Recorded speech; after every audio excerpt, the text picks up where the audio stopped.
рӯз бахайр бинандаҳои азиз, умедворам хубед ва чун ҳамеша дар ин вақт барномаи навиди бомдодиро тамошо доред. Сарвинози Рӯҳулло ҳастам ва охирин хабару гузоришҳои Тоҷикистону ҷаҳонро тақдиматон мекунам. Имрӯз 4 май аст ва соат дар душанбе 11. Имрӯз ин мавзӯъҳоро дорем. хонаҳои вайроншуда дар муноқишаи марзиро барқарор мекунанд. сабабу омилҳои хушунат дар марзи ду кишвар аз назари таҳлилгарон. ширкати Узбекистон Airways чанд парвози доимиро бо Туркия бекор кард.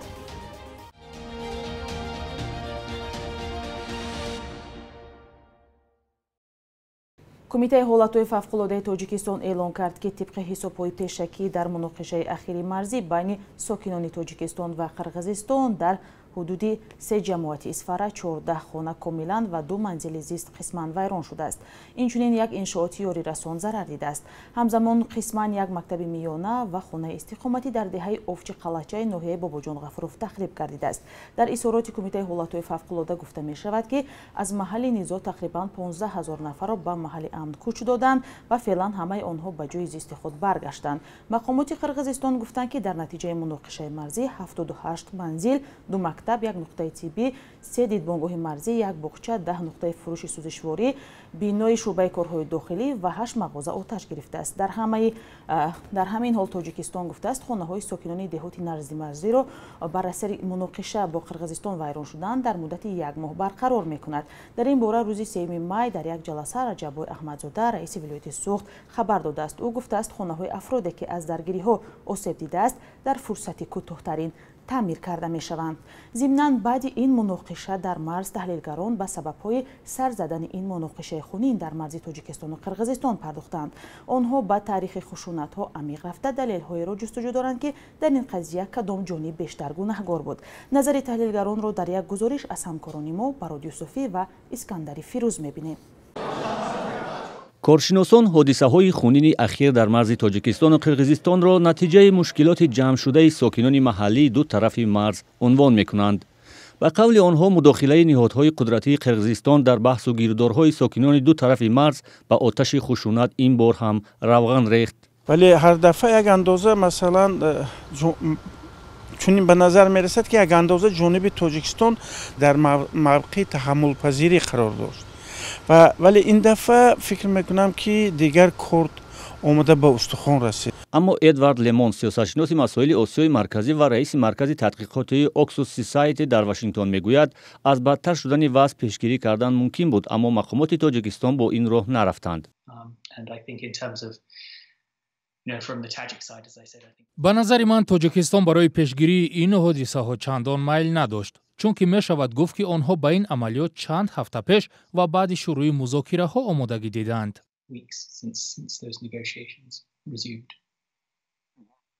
неъматулло Мирсаидов, ки солҳои зиёд муноқишаҳои марзӣ дар водии Фарғонаро пайгирӣ дорад, авҷи хушунатҳои марзии ахири Тоҷикистону Қирғизистонро ба изҳороту иқдомоти таҳрикдиҳандаи ахири раҳбарият ва мақомоти амниятии Қирғизистон рабт медиҳад.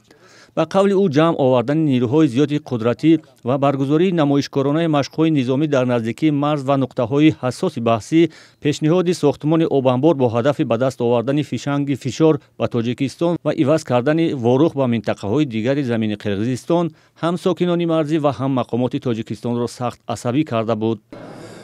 сиёсатмадоре, ки ақлу идроки хуб дорад, вазъиятро хеле хуб медонад, бояд дар назди худаш пеш аз ҳама масъулият нишон медод, ҳисобот медод, ки оё ҷониби Тоҷикистон ба ин розӣ мешавад ё не. мардуми ворух 40 000 нафар қариб, онҳо магар розӣ мешаванд, ки шаҳрвандии Қирғизистонро қабул кунанд? хай вай медонад, ки ҳамон таби ҷомеа дар он ҷо медонад, ки ҳеҷ вақт қирғиз ҳам шаҳрванди тоҷик шудан намехоҳад, Тоҷикистон шудан намехоҳад ва тоҷик ҳам шаҳрванди Қирғизистон шудан намехоҳад. ба гуфтаи Наби Юсупов, масъули пойгоҳи таҳлилии нуқта тиҷӣ, муноқишаи ахирро ҳам сокинони Қирғизистон таҳрик дода, дар оғоз низомиёни қирғиз ба деҳоти марзии Тоҷикистон бо силоҳ ҳамла карда, нахустин сокинони Тоҷикистонро захмӣ ва ба қатл расониданд. ӯ мегӯяд, посухи ҷониби Тоҷикистон ҳимоят аз сокинон ва марзи кишвар буд. Но я 100% уверен, как и в предыдущие разы, провокация была с их стороны. Первым огонь открывали всегда они, наши. И если даже судить по жертвам, да, всегда, почему наши, если они говорят, ваши начали, открыли огонь, почему тогда раненые у нас, а не у вас? Если наши открыли огонь, почему у нас раненые или убитые? Кстати, вранье с их стороны тоже многократно проводилось. бархе аз таҳлилгарон камбуди маълумотро дар бораи даргириҳо сабаби густариши овоза ва воҳимаҳо медонанд, ки мегӯянд ин кори расонаҳоро ба мушкил рӯбарӯ мекунад. мисли ҳамеша дар чунин танишҳо проблеми ҷиддии хабарнигорони мо дастрасӣ ба иттилооти расмӣ аст. бинандаҳои азиз, шумо метавонед ин гузоришро дар вебсайти Радиои Озодӣ ва канали Озоди видео тамошо кунед. Президенти Русия Владимир Путин низоми гирифтани шаҳрвандии Русияро барои як гурӯҳи хориҷиён сода кард. Ин тасмими президент ҳангоми мулоқоти раҳбари Русия бо аъзои шӯрои нозирони ташкилот гирифта шуд. дар ин мулоқот як иштирокчӣ аз Латвия ба чин ташаббус баромад кард. Владимир Путин ин идеяро дастгирӣ намуд. дар ин росто Путин ба ҳукуматаш супориш дод, ки низоми додани иҷозат барои истиқоматро ба тариқи сода карда шуда ба як қатор хориҷиён таҳия кунад. сухан дар бораи иштирокчиёни даври ниҳоӣ ва ғолибони мусобиқаҳои умуми русиягии Россия кишвари имкониятҳо меравад. Кремл мегӯяд президент барои таҳияи ин санад то 1 сентябр муҳлат додааст. дастгоҳи президент, вазорати корҳои дохилӣ ва вазорати корҳои хориҷӣ супориш гирифтанд, ки пешниҳодҳоеро омода кунанд, ки ғолибонро ба тариқи махсус шаҳрвандии Русия бидиҳанд. ҷониби Қирғизистон барои рӯзноманигорони расонаҳои байналхалқӣ ба вилояти Ботканди он кишвар сафари корӣ ё пресс-тур ташкил кардааст.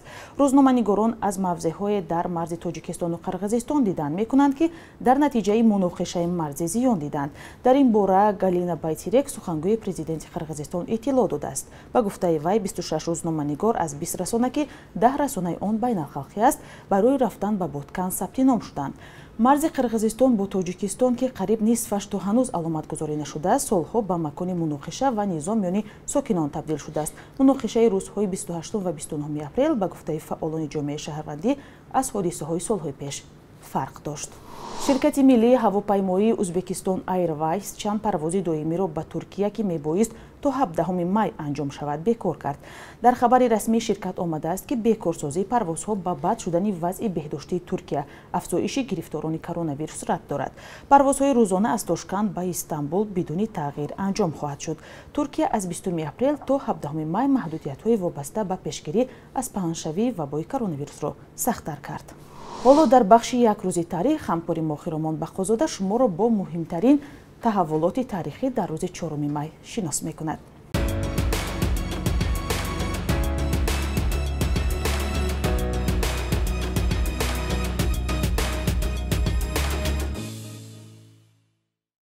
چهارم مای 60 سال پیش روز 4 مای در اتحاد شوروی یکی از پربحث‌ترین قرارها قبول شد که با نام جزا برای بیکاری نام داشت. بر اساس قرار ویژه حکومت اتحاد شوروی برای بیکاری و مفتخوری در مدت بیش از 4 ماه شخص را به جوابگری جنایی می‌کشیدند. هر شهروند اتحاد شوروی وظیفه‌دار بود که کار کند و دولت وظیفه‌دار بود که به شهروند کار پیشنهاد کند. سالهای 2010 بعد نگرانی و سر و صدای زیاد درباره پهن شدن فلج اطفال در تاجیکستان نهایت وزیر بهداشت گفت که واقعا هم در کشور ده‌ها کودک به پولیومیلیت گرفتار شده است. مقامات آن زمان مرگ یک کودک و گرفتاری 32 طفل دیگر را تصدیق کردند، در حالی که شماری غیر رسمی به مراتب بیشتر گفته میشد. 4 می سال 1914 تولد آهنگساز معروف تاجیک زیادالله شهیدی است. شهیدی در 71 سال عمرش به حیث یکی از معروفترین آهنگسازان تاجیک شناخته شد. تا امروز اپرا و اثرهای صحنوی او کامده و مدن، غلامان، ابن سینا، ترانه‌های دلداده شده امضی سوزی سینه است، صحنه‌های هنری صدا می‌دهند. یکی از فرزندان او طالب شهیدی هم با راه پدر رفت و آهنگسازی معروف شد.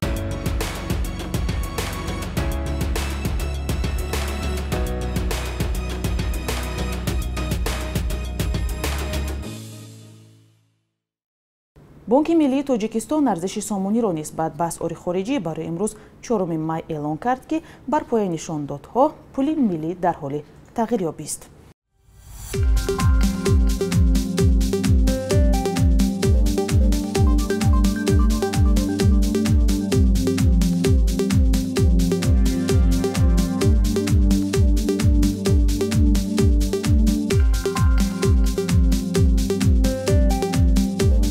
хабарҳои тоҷикистону ҷаҳонро дар барномаи навиди бомдодӣ ман Сарвинози Рӯҳулло тақдиматон кардам. Матлабҳои моро пайгирӣ кунед ва ҳам назару пешниҳоде доред ҳатман ба мо нависед. То суҳбати дигар, хайр, худо нигаҳдоратон.